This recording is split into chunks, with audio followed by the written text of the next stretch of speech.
Sudah sahain.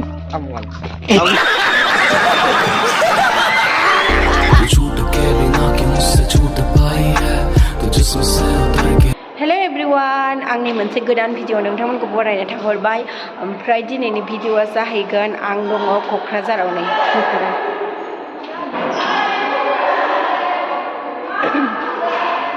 आङो दा दंफायो क'क्राझाराव मा होनगोन बड'लेण्ड इन्टारनेशनेल नलेज फेस्टिभेल जागासिनो दिनै डेटआ जाहैबाय लिभआव थांनो नागिरदों लोगोफोर दिनै दाबाय था थुदो जिर' ना जिर'नो थु आं थुनो रोंनानै गेम माथो बे जों बेयावनो थादों आरोना नै जों बे हटेलावनो थादों आरोना हटेलनि नाम गैया नामालै हटेल नामखौ नुवाखै आं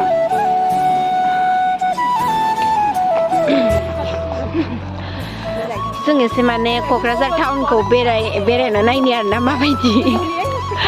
नै बेयाव दङ आरोना जोङो बे हटेलनि मुंखौ आं नुवाखै नामखौ एक्चुअलि बेनिखायनो मिथिया ओमफ्राय जोङो दा माबा माबि जानो थाखाय दखान नागिरदों दखानानो बन्द गोजा दा जों दखान नागिर थांगासिनो दखानानो मोनसेबो अपेन खालामाखै दा टाइमखौ बेसेबां जाखोलै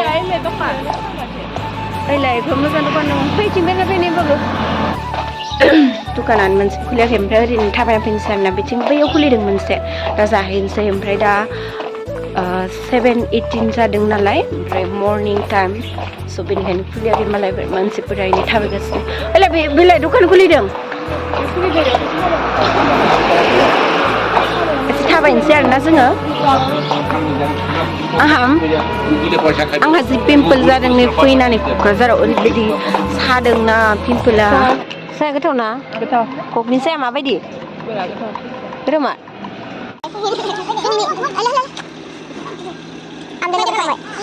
नै फुंनि बेखौनो जानोसै सा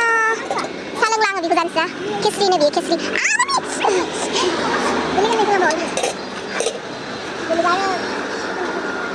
एफा गुदुं ओमफ्राय बिथिं बानायगासिनो आमलेट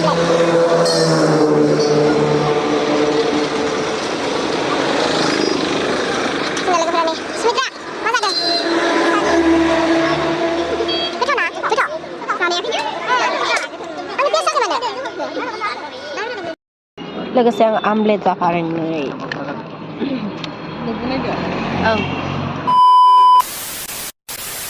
लिभआव गाखोना बोरै मोनदों मोजां मोनदों जिर' थुनांगौमोन जिर' थुफिनसै खिनो ओंखारां मोनदों लिभआव गाखोना खिनो ओंखारां मोनदों लोगोफोर ना आयौ बिदि हाबग्रोनोसै नामा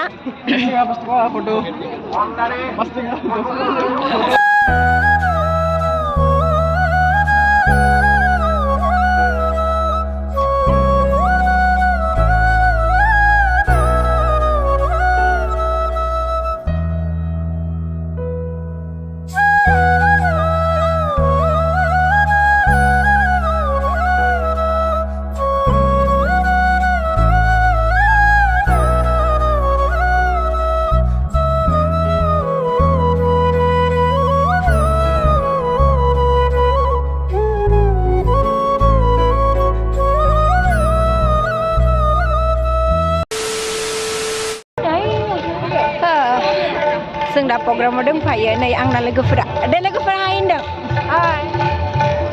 दे बिरगा हाय आंनि ब्लगाव माबाफोर होनोबा जेबोथ' गैया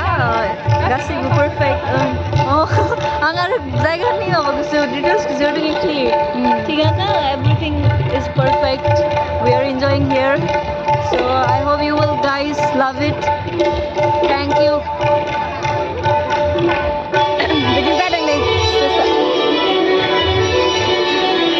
माने जों दासो फैदों ना गिदिंगासिनो आरो ओमफ्राय जि हार